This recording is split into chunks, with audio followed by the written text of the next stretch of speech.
High বন্ধুরা, আশা করছি আপনারা সবাই ভালো আছেন। আজকে আমি যে মুভিটি নিয়ে আলোচনা করতে যাচ্ছি এটির নাম কাফির। এটি একটি ইন্দোনেশিয়ান হরর মুভি। মুভির শুরুতে একটি পরিবার দেখছেন। এই পরিবারের সদস্য সংখ্যা 4 জন। তাদের নাম হলো বাবা হারম্যান, মা সিরি, ছেলে আন্ডি এবং মেয়ে দিনা। এই পরিবারের দিনগুলো এতদিন সুখেই কেটেছিল, কিন্তু সমস্যা শুরু এখন থেকে। হারম্যান গান গাইতে পছন্দ করে। একদিন সে গান গাচ্ছে, তার স্ত্রী রান্না করছে। অন্যদিকে ভারী বৃষ্টি সহ প্রচন্ড বাতাস বইছে। তার স্ত্রী জানালাগুলো আটকাতে যায়। সে জানালার গ্লাসের ফাঁকে তাকিয়ে দেখে একটি গাছের সাথে একজন নারী ভয়ানক ভাবে দাঁড়িয়ে আছে। ঠিক সেই মুহূর্তে হারম্যান তার স্ত্রীকে পেছন থেকে জড়িয়ে ধরে। তার স্ত্রী খুব ভয় পেয়ে যায়। রাতে তারা খাবার খেতে বসে। হঠাৎ করে হারম্যানের কাশি চলে আসে। দিনা পানির গ্লাস এগিয়ে দেওয়ার চেষ্টা করে, কিন্তু গ্লাসটি তার হাত থেকে পড়ে ভেঙে যায়। হারম্যানের মুখ দিয়ে রক্ত বের হতে থাকে। হারম্যান মুখের মধ্যে হাত দিয়ে রক্তের সাথে একটি কাঁচের টুকরা বের করে। এর কিছুক্ষণ পরে তার মৃত্যু হয়। সিরি কাঁচের টুকরাটি একটি রুমালে বেঁধে সংরক্ষণ করে রাখে। আন্ডির সাথে যে মেয়েটি দেখছেন তার নাম হানুম। আন্ডি এবং হানুম তারা দুইজন দুজনকে ভালোবাসে। হানুম এই প্রথম আন্ডিদের বাসায় এসেছে। আন্ডি তার বাবার একটি প্রিয় গান বাজায়। হানুম দাঁড়িয়ে আছে। সে লক্ষ্য করে তার পেছনে একটি দরজা নিচ থেকে খুলে যাচ্ছে। সে পেছনে তাকিয়ে দেখে হারম্যান এবং সিরির একটি ছবি। আন্ডিকে তার মা বলতে থাকে গানটি বন্ধ করো, বাড়িটি ভুতুরে বাড়ি হয়ে যাচ্ছে। সে গানটি বন্ধ করে দেয়। তারা খেতে বসে। খাওয়ার সময় আন্ডির কাশি চলে আসে। তার মা তার দিকে অবাক দৃষ্টিতে তাকায়, কারণ কাশির পর তার বাবারও মৃত্যু হয়েছিল। পরদিন আন্ডি এবং হানুম তার বাবার বিষয়ে কথা বলছে। এমন সময় সিরি রান্নাঘরে পড়ে যায়। তার হাতে থাকা প্লেটটি ভেঙে যায়। আন্ডি এবং দিনা তাকে টেনে তোলে। সিরির হাঁটুর নিচে আঘাতের দাগ পড়ে যায়। সেখানে সে যখন ওষুধ লাগাচ্ছিল তখন একটি ছায়া জিহ্বা নাড়াচ্ছিল, তা সে দেখতে পায়নি। সিরি তার বিছানা থেকে উঠে আন্ডিকে অন্য একটি রুমে খুঁজতে যায়। সিরি সেই রুমের কোথাও আন্ডিকে খুঁজে পায় না। আন্ডির বাবার রেখে যাওয়া পিয়ানোটি সেই রুমে ছিল। সিরি পিয়ানো বাজার শব্দ শুনতে পায়। সে আস্তে আস্তে পিয়ানোটির দিকে এগিয়ে যায় এবং পিয়ানোটির ঢাকনা খুলে যা দেখে তা দেখার জন্য সে কোনোভাবেই প্রস্তুত ছিল না। সে দেখে পিয়ানোটি নিজে থেকেই বাজতেছে। এই দৃশ্য দেখে সে প্রচন্ড ভয় পেয়ে যায়। পেছনে তাকিয়ে দেখে আন্ডি তার পেছনেই দাঁড়িয়ে আছে। এই দৃশ্য দেখে সিরি অস্থিরতার ভিতর পড়ে যায়। আন্ডি তার মাকে রেস্ট নিতে বলে। আন্ডি যখন রুম থেকে চলে যায়, সিরি তার রুমের ছাদে কালো দাগ সহ একটি গর্ত দেখতে পায়। পরদিন সিরি স্যুপ রান্না করার পর একটি পাত্রে রাখে। এমন সময় আন্ডি বাসায় প্রবেশ করে এবং বলে, আমাকে কিছু খেতে দাও। তাকে ডাকতে তার মা তার রুমে যায়, কিন্তু আন্ডিকে তার মা তার রুমের কোথাও খুঁজে পায় না। সে রান্নাঘরের দিকে ফিরে আসে এবং লুকিয়ে দেখে কি হচ্ছে। সে দেখে স্যুপের পাত্রটি নিচ থেকে পড়ে গেছে। কিছুক্ষণ পর আন্ডি বাসায় প্রবেশ করে। সে ভয় পেয়ে যায়। আসলে আগের জন আন্ডি ছিল না, সে ছিল আন্ডির একটি অবয়ব। আন্ডির মা আন্ডির কাছে যেতে চাচ্ছে না। আন্ডি বলে, মা আমি আন্ডি। আন্ডির মা জবাব দেয়, কিছুক্ষণ আগে তোমার মতো একজন তোমার রুমে গিয়েছে। এই কথা শোনার পর আন্ডি অবাক হয়ে যায়। আন্ডি বলে, এটি তোমার ভুল ছাড়া আর কিছুই নয়। হানুম তাদের জন্য খাবার নিয়ে আসে। খাবারগুলো দেখে সিরি খুবই অবাক হয়ে যায়, কারণ খাবারের সাথে যে স্যুপ আনা হয়েছে তা দেখতে তার তৈরি করা আগের স্যুপের মতোই। সেই রাতে জ্বরের কারণে হানুম আন্ডিদের বাসায় থেকে যায়। রাতে দিনা তার মায়ের পায়ে তেল মালিশ করছিল। হঠাৎ দিনার হাত তার মায়ের আঘাত লাগা অংশে গিয়ে পড়ে। তার মা ব্যথা পায়। তার মা সেই ছাদের দিকে তাকিয়ে ছাদের ক্ষতস্থানটি আবার দেখে। দিনও সেই দিকেই তাকায়। দিনা তার মাকে বলে, এটি কি? তার মা বলে, এটি কিছুই না। তারপর সে বলে, তোমার বাবা মারা যাওয়ার পর অনেক কিছুই ঘটতেছে। কি ঘটছে সে তার মায়ের কাছে জানতে চায়। তার মা যখনই বলতে যাবে ঠিক তখনই ঝড়ো বাতাসের সাথে রুমের বাতিটি নিভে যায়।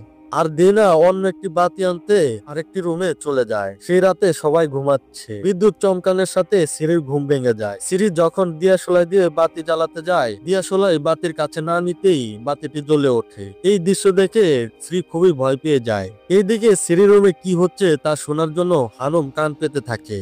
সিরি দেখতে পায় তার রুমের ভেতর দিয়ে একটি লম্বা ছায়া চলে যাচ্ছে। এক পর্যায়ে ছায়াটি ছাদের ক্ষতস্থান দিয়ে চলে যায়। সিরি অজ্ঞান হয়ে পড়ে যায়। হানুম দরজা খুলে দেখে সিরি অজ্ঞান হয়ে পড়ে আছে। পরদিন সকালে সিরিকে হাসপাতালে নেওয়া হয়।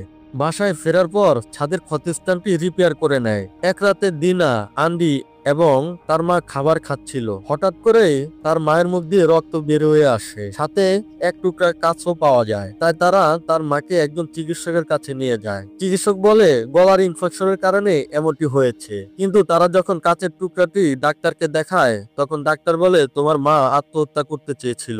এক রাতে সিরি ঘুমাচ্ছে, এই সুযোগে দিনা ড্রয়ার খুলে ড্রয়ারের ভিতরে থাকা রুমালটি হাতে নেয়। সেই রুমালটির ভিতরে একটি কাঁচের টুকরা দেখতে পায়। সেই কাঁচের টুকরাটি ভালো করে দেখার চেষ্টা করে। আসলে এই কাঁচের টুকরাটি যখন তার বাবা মারা গিয়েছিল তখন তার মুখ থেকে বের হয়েছিল। ঠিক তখন তার মা জেগে যায় এবং বলে দিনা তুমি কি করছো? সে বলে আমি আয়রন করা কাপড়গুলো রেখে দিচ্ছি। তারপর তার মা বলে কাল থেকে তুমি স্কুলে যাবে। দিনা কিছু একটা বলতে চায়, তার মা বলে কোনো যুক্তি দিবে না। পরদিন সকালে দিনা আন্দির বাইকে করে স্কুলে যায় এবং তার মা বাইরে বসে আছে। আন্দি এবং দিনা যখন বাসা থেকে বের হয়ে যায়, সিরি একটি জঙ্গলের মধ্যে দিয়ে সামান জোরো নামের একজন তান্ত্রিকের কাছে যায়। তান্ত্রিক তাকে চিনে ফেলে, কারণ 20 বছর আগে সিরি এই তান্ত্রিকের কাছেই এসেছিল। তান্ত্রিক সিরিকে বলে 20 বছর পর তুমি আমার কাছে আবার এসেছ, তার কারণ কি? সিরি বলে কিছু একটা আমার সাথে ঘটতেছে, তাই আমি এখানে এসেছি। তান্ত্রিক তার হাতে একটি ডিম দিয়ে মন্ত্র পড়া শুরু করে। তারপর তার হাতে থাকা ডিমটি ভেঙে পাত্রের মধ্যে রাখতে বলে। সে দেখে ডিমের কুসুমের কিছু অংশ কালো হয়ে গেছে। এই দৃশ্য দেখে সিরি চমকে ওঠে। তান্ত্রিক সিরিকে বলে তোমার উপর কিছু একটা ভর করেছে, দ্রুতই এটি দূর করতে হবে। তান্ত্রিক সিরির বাসায় যায়। তান্ত্রিক মন্ত্র পড়া শুরু করে। সে পিয়ানোটির কাছে যায়। তারপর সে দ্রুতই অন্য একটি রুমের দরজা খুলে ফেলে। সেই রুম থেকে প্রচন্ড বেগে বাতাস বের হচ্ছে।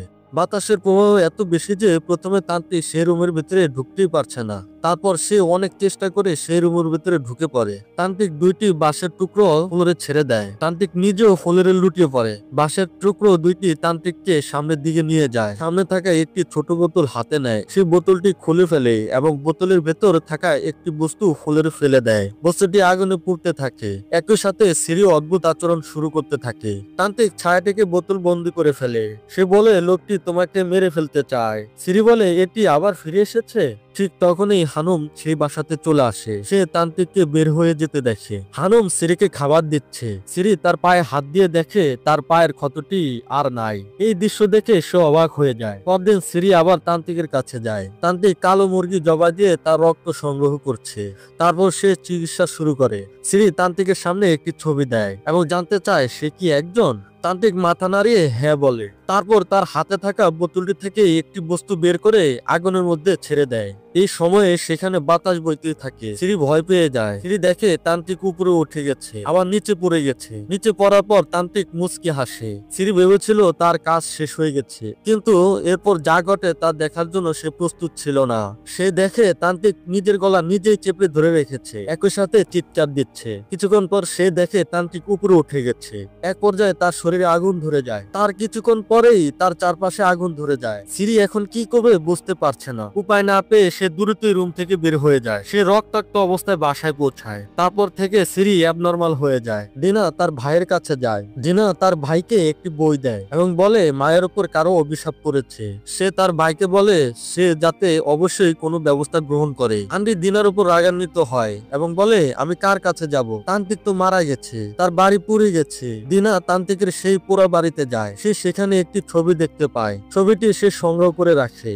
মুভির পরবর্তী সিনারিতে দেখা যায় আন্দি এবং হানুম বাইকে করে ঘুরতে যাচ্ছে। তারা দেখে কিছু মানুষ প্রচুর চিৎকার চেঁচামেচি করছে। আসলে 2 দিন হয়ে গেল তান্ত্রিক মারা গেছে, কিন্তু গ্রামের লোকজন কবর দিতে দিচ্ছে না। তাদের অভিযোগ তান্ত্রিক ছিল একজন শয়তানের পূজারী। কবর দিলেও সে আবার কবর থেকেই উঠে আসবে। গ্রাম প্রধান তাদেরকে বোঝানোর চেষ্টা করে তাকে কবর না দেওয়া গ্রামবাসীদের জন্য পাপ। অবশেষে তারা সিদ্ধান্ত নেয় তান্ত্রিককে জঙ্গলের ভেতর কবর দেওয়া হবে। আন্দি এবং হানুম সেই স্থান ত্যাগ করে। দিনা পুরা ছবিগুলো জোড়া লাগিয়ে দেখে সেখানে 3 জন ব্যক্তি, 2 জন তার বাবা মা, অন্য একজন অচেনা একজন নারী। দিনা ছবিতে থাকা অচেনা নারীর খোঁজে বেরিয়ে পড়ে। হানুম একদিন রুম ঝাড়ু দিচ্ছে। এমন সময় সে দেখে সিরির রুমের দরজা নিচ থেকে আটকে যায়। সে লক্ষ্য করে ভেতর থেকে উচ্চ স্বরে শব্দ আসছে। সে দরজায় কান পেতে শুনে সিরি কারোর সাথে কথা বলছে। সে বলতে থাকে সে আমার কাছ থেকে আমার স্বামীকে নিয়ে গেছে, তাকে অবশ্যই মরতে হবে। হানুম বাইরে থেকে জানতে চায় সে ঠিক আছে কিনা। তারপর হানুম দরজা খোলার চেষ্টা করে, কিন্তু সাথে সাথে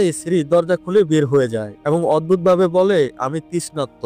এই দৃশ্য দেখে হানুম কিছুটা ভয় পেয়ে যায়। দিনা এমন একটি বাড়ির খোঁজ পায় যে বাড়িটির সাথে ছবিটিতে থাকা বাড়ির সাথে মিলে যায়। সে বাড়ির দরজা নক করার পর একজন দরজা খুলে দেয়, কিন্তু ছবিটি দেখার পর সে আবার আটকে দেয়। সে যখন চলে যাচ্ছিল, বাড়ির অন্য প্রান্তে বসে থাকে একজন বৃদ্ধা তাকে ডাক দেয়। এই বাড়ির মালিক কোথায় সে বৃদ্ধার কাছ থেকে জানতে চায়। বৃদ্ধা বলে তার নাম ছিল লায়লা। বাড়ির মালিক 20 বছর আগে এখান থেকে চলে যায়। বৃদ্ধা লায়লার নতুন ঠিকানা বলে দেয়। আসলে এই বাড়ির মালিক লায়লা অনৈতিক কাজের দায়ে এই বাড়িটি ছাড়তে বাধ্য হয়। পরবর্তী সিনারিতে দেখা যায় আন্ডি রেডিওতে গান শুনছে। হঠাৎ করে রেডিওটি বন্ধ হয়ে যায়। ঠিক সেই মুহূর্তে বাতাস বইছে এবং বাসার বাইরে একটি অবয়ব হেঁটে যাচ্ছে। এটি সেই তান্ত্রিকেরই অবয়ব যিনি সিরির চিকিৎসা করতে গিয়ে আগুনে পুড়ে মারা যায়। আন্ডি অবয়বটিকে দেখেনি। সে রেডিওটি আবার চালু করে দেয়। ওই মুহূর্তে সিরি ঘুমাচ্ছিল। হঠাৎ করে তার দেহের উপর থাকা কম্বলটি তার দেহ থেকে সরে নিচে পড়ে যায়। সে জেগে ওঠে। তারপর সে লক্ষ্য করে তান্ত্রিকের অবয়বটি তার রুমে প্রবেশ করছে। সে প্রচন্ড ভয় পেয়ে যায়। সে আয়াতুল কুরসি পড়তে থাকে। অবয়বটি অদৃশ্য হয়ে যায়। কিছুক্ষণ পর সিরির পাশে বসে অবয়বটি নিজেই আয়াতুল কুরসি পড়তে থাকে। এই দৃশ্য দেখে সিরি চিৎকার দিয়ে ওঠে। আন্ডি এবং দিনা দ্রুতই তাদের মায়ের রুমে প্রবেশ করে। আন্ডি তান্ত্রিকের পোড়া বাড়িতে যায়। সেখানে সে একটি ছোট বোতল দেখতে পায়। সে বোতলটি সংগ্রহ করে রাখে। আন্ডি জানতে পারে তান্ত্রিকের কবর জঙ্গলের মধ্যে। সে সাহস করে জঙ্গলের মধ্যে চলে যায়। সে সেখানে গিয়ে তান্ত্রিকের কবরটি খুঁজে পায়, কিন্তু সে দেখে তার লাশ কবরে নেই। দিনা বাসায় ফিরে দেখে তার মা বাসায় নেই, কিন্তু হঠাৎ করে সে অবয়বটি সামনে পড়ে যায়। সেই দিন অবয়বটি তার মাকে আত্মহত্যার নির্দেশ দেয়। তার মা যখন আত্মহত্যা করবে ঠিক তখনই আন্ডি বাসায় পৌঁছায়। সে দরজা ভেঙে দেখে তার মা অদৃশ্য হয়ে গেছে। তার মাকে সে কোথাও খুঁজে পায়নি। মুভির পরবর্তী সিনারিতে দেখা যায় আন্ডি সিদ্ধান্ত নেয় দিনাকে হানুমের বাসায় রাখবে। একটি গাড়িতে করে তারা হানুমের বাসায় পৌঁছায়। আন্ডি যখন রাতের খাবার খাচ্ছে তখন হানুমের মা বলে, আমি বুঝতে পেরেছি তোমার মায়ের সাথে যা ঘটছে সেগুলো মানুষের কমন সেন্সের বাইরে। হানুমের মায়ের কথা তার মায়ের ঘটনাগুলোর সাথে মিলে যায়। সে অবাক হয়ে কিছুক্ষণ চুপ করে থাকে। রাতের বেলায় আন্ডি টেবিল উপর রাখা ছবির একটি অ্যালবাম খুঁজে পায়। সে দেখে হানুমের মায়ের সাথে তার বাবার একটি ছবি। লাইটের আলোতে সে ছবিটি ভালো করে দেখার চেষ্টা করে। ঠিক সেই মুহূর্তে দিনা ব্যথার যন্ত্রণায় শব্দ করতে থাকে। আন্ডি সেই দিকে চলে যায়। সে আবার ছবিটি দেখার জন্য যাওয়ার চেষ্টা করে, কিন্তু তার পা একটি কাপড়ের সাথে আটকে যায়। সে সেখানে একটি ছবি দেখতে পায়, সাথে একটি ডায়েরিও। আসলে এই ছবিটি ছিল তার বোনের কাছে। সে লক্ষ্য করে সেই ছবিটির সাথে অ্যালবামের ছবিটি মিলে গেছে।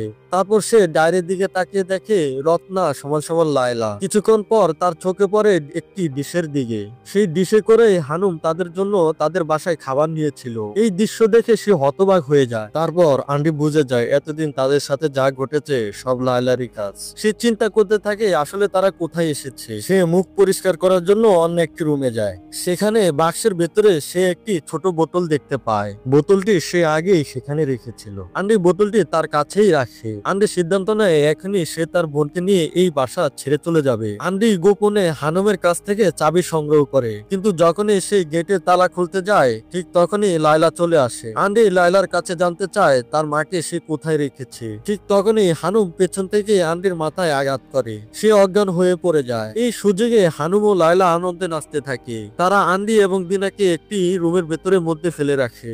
হানুম আন্ডির শরীরে পানি ঢেলে দেয়। তার জ্ঞান ফিরে আসে। সে রাগান্বিত হয়ে জানতে চায় তার বোনের সাথে তারা কি করেছে, তার মাকে কোথায় রেখেছে। তারপর লায়লা তার মায়ের সাথে ঘটে যাওয়া ইতিহাস তার কাছে বলতে থাকে। 20 বছর আগের ঘটনা। তখন তার মা শ্রী এবং লায়লা দুইজনে ছিল ঘনিষ্ঠ বান্ধবী। সে সময় লায়লা প্রেগনেন্ট ছিল। তার বাবা হারম্যান ছিল তার প্রেমিক। একই সাথে তার মা সিরিও হারমানকে ভালোবাসতো। সিরি সামান জড়ো নামের তান্ত্রিকের সাহায্যে হারমানকে লায়লা থেকে আলাদা করে ফেলে। তারপর সিরি হারমানকে বিয়ে করে, কিন্তু সমাজ লায়লাকে ছোট করে দেখতে শুরু করে, কারণ সে ছিল প্রেগনেন্ট এবং অবিবাহিত। তাই প্রতিশোধ নেওয়ার জন্য সে ওই তান্ত্রিকের চেয়েও বড় তান্ত্রিক হয়ে যায়। লায়লা আন্ডিকে বলে হানুম তোমার বাবারই মেয়ে। হানুম তার কাছে যায় এবং বলে আমি তোমাকে বোকা বানিয়েছি, তোমাদের সাথে আমি অভিনয় করেছি। তুমি তোমার প্রাণপ্রিয় মাকে আমার হাতে ছেড়ে দিয়েছো। তারপর দিনা কি দোষ করেছে আন্দি তা জানতে চায়। লায়লা বলে সে তোমার চেয়ে স্মার্ট, সে আমার সকল গোপন তথ্য ফাঁস করে দেওয়ার চেষ্টা করেছে। এ কথা শোনার পর আন্দি তাদের উপর রাগান্বিত হয় এবং বলে আমার মাকে কি করেছো, সে এখন কোথায়। তারপর মন্ত্র পড়ে লায়লা তার মাকে নিয়ে আসে। সিরি তার ভুলের জন্য ক্ষমা চায় এবং তার সন্তানদেরকে ছেড়ে দেওয়ার জন্য অনুরোধ করে, কিন্তু লায়লা মন্ত্র পড়ে দিনার জ্ঞান ফিরিয়ে আনে। দিনা হানুমকে ধাক্কা দেওয়ার চেষ্টা করে। লায়লা মন্ত্রের সাহায্যে দিনাকে রুমের দেওয়ালের সাথে আঘাত করতে থাকে। এক পর্যায়ে দিনার চুল কেটে নিয়ে তার গলায় ফাঁস দেওয়ার চেষ্টা করে। লায়লা তার হাতে থাকা পুতুলটিকে যেই দিকে ঘোরায় দিনা সেই দিকে আঘাত পায়। দিনার পুরো শরীর রক্তাক্ত হয়ে যায়। তারপর লায়লা বলে সিরি এইবার তোমার পালা, তোমাকে জীবন্ত কবর দেওয়া হবে, তান্ত্রিকের কবরের ভেতরেই তোমাকে কবর দেওয়া হবে। তারপর লায়লা সেই তান্ত্রিকের অবয়বটিকে নির্দেশ দেয় তাকে নিয়ে জীবন্ত কবর দেওয়ার জন্য। এর মধ্যে আন্দি তার কাছে থাকা ছোট বোতলটি বের করার চেষ্টা করে। তান্ত্রিকের অবয়বটি সিরিকে তার কবরের কাছে নিয়ে যায় এবং তাকে জীবিত কবর দেয়। এদিকে হানুম আন্দির কাছে আসে। এই সুযোগে আন্দি হানুমকে পা দিয়ে আঘাত করে। হানুম দেয়ালের উপরে গিয়ে আছড়ে পড়ে। লায়লা হানুমকে বাঁচাতে আসে। এই সুযোগে আন্দি নিজেকে ছাড়াতে চেষ্টা করে। আন্দি লায়লাকে পা দিয়ে আঘাত করে ফুলের উপর ফেলে দেয়। তারপর তার হাতে থাকা বোতলটি আগুনে নিক্ষেপ করে। সাথে সাথে লায়লা এবং হানুমের দেহে আগুন ধরে যায়। আন্দি দিনাকে নিয়ে কবরটির কাছে চলে যায়। আন্দি কবর থেকে তার মাকে জীবিত উদ্ধার করে। তারা সবাই ভয়ানক বিপদ থেকে বেঁচে যায়। আর এর মধ্যে দিয়ে এই মুভির সিনারি শেষ হয়ে যায়। যদি এই মুভিটির এক্সপ্লেনেশন আপনাদের কাছে ভালো লাগে অবশ্যই লাইক, কমেন্ট এবং শেয়ার করতে ভুলবেন না। এই চ্যানেলটিতে যদি আপনি নতুন হয়ে থাকেন চ্যানেলটি সাবস্ক্রাইব করে সঙ্গেই থাকুন। ধন্যবাদ ভিডিওটি দেখার